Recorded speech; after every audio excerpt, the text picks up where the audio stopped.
How you doing? It's Charles here, and today I want to talk about Dark Horse Comics, Kill All Immortals. And I just read number 4 and 5, and this has been one of the most unpredictable series I have read in a long time. When I first got the premise, I thought, how are there going to be real stakes here? Because immortals can't be killed. And it centers around this family that is like secretly running the world. And we find out that they are actually ancient Vikings who discovered this power that came to Earth to be immortal. And as we go through the series, we find out that, yes, they've amassed all of these riches and all of this power, but what they're missing is really living life. And the daughter, she starts to rebel against that and is on a quest to expose them and to seek mortality. But yeah, in book number 4, that completely goes awry. I'm not going to give a blow by blow because this is such an in-depth story that I would rather, if I was going to do a review like that, I would go through each individual book and take the time.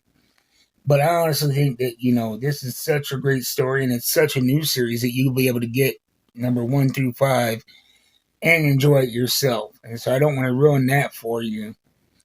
But by the end, what you discover is what led all of these immortals to this wealth and to this power and to this immortality is almost like a prison of their own creation.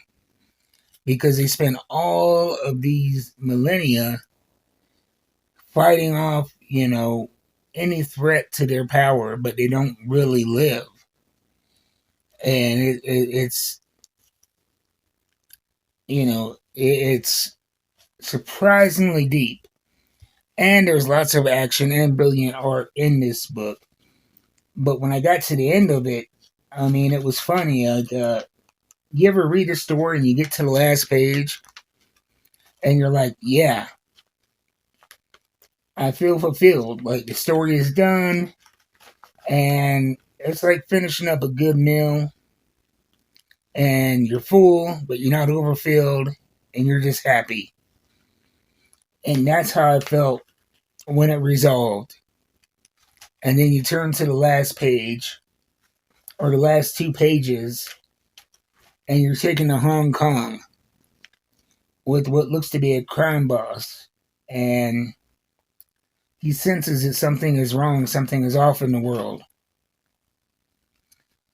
And as he is looking at the source of his power, his immortality, because he finds out there's another group of immortals, the speech bubble says, Genghis, what is it? And Genghis says it is time for war. So it looks like we are just beginning another arc in this. Going from a family of ancient Vikings, to Genghis Khan. And, it's like I said, if it would have ended with the way, with that one arc, that would have been fulfilling. But I am very excited to see what comes next with Kill All Immortals. And the fact that their immortality does have a weakness, and who knows how many groups of immortals are out there. It could be a whole universe. So I think the Dark Horse Comics, they did a killer job with this. I'm excited for the next book. I've enjoyed every book. They take their time with the story, and it's a lot of pages every book, but it's still only at that $3.99 price point, so I appreciate that. Check it out, Kill All Immortals, Dark Horse Comics. You can get 1 through 5 right now, and I'm excited to see what happens with this series. So I'll see you guys next time. Until then, keep reading the books. I'm out.